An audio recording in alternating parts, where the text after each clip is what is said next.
Chapter 2, the first guardian of Hogwarts before spells were taught, someone stood watch the rain stop just before dawn. Mist clung to the grounds of Hogwarts, drifting low across the grass like a living thing. Harry stood by the window in the Gryffindor dormitory, watching the lake grow still again. He had dreamed, not a nightmare, a memory. Stone walls without banners, no students, no laughter, and at the center of it all a single figure standing alone, watching. A lesson not on the schedule that morning, a notice appeared on the Gryffindor notice board. Selected students are to report to the History of Magic classroom after dinner. A. Dumbledore. Ron groaned.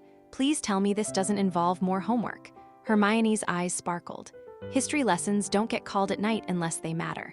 Harry said nothing. He already knew.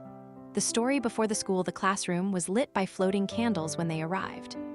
Only a handful of students were there: Harry, Ron, Hermione, and 2 Ravenclaws who looked equally confused. Professor Dumbledore stood at the front, hands folded. Tonight, he said gently, we will speak of something Hogwarts rarely remembers. He waved his wand. The walls shimmered, and suddenly the classroom was gone.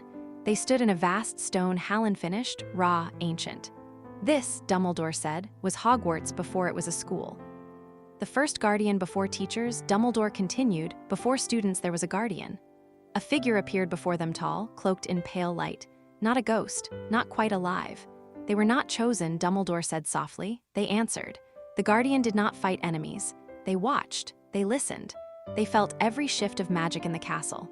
When danger came, Dumbledore said, the guardian stood between Hogwarts and destruction. Ron whispered, why have we never heard of them? Because, Dumbledore replied, their duty was to be forgotten. The whisper explained. Hermione stepped forward. Sir, the whispers Harry hears are not a warning, Dumbledore finished. They are a call. Harry's chest tightened. The guardian was bound to Hogwarts, Dumbledore said, but the binding weakens. The figure in light slowly faded. When the guardian can no longer stand watch, Dumbledore said quietly, Hogwarts seeks a successor. Silence fell. Harry felt it then. Not fear. Recognition.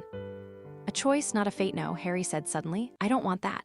Dumbledore smiled, not sadly but kindly. Good, he said, because guardianship cannot be forced. The candles flickered. The whisper is not asking you to serve, Dumbledore said. It is asking if you will listen. Hermione reached for Harry's sleeve. You're not alone, she said. Ron nodded firmly. Yeah, no ancient magical job without backup. Harry let out a breath he hadn't realized he was holding. Ending note: that night, Harry dreamed again. The guardian stood before him, but this time, it bowed its head. And for the first time, the whisper spoke clearly, not yet but soon. Far beneath Hogwarts, something old and patient shifted. Not waking, not sleeping. Something old and patient shifted. Not waking, not sleeping.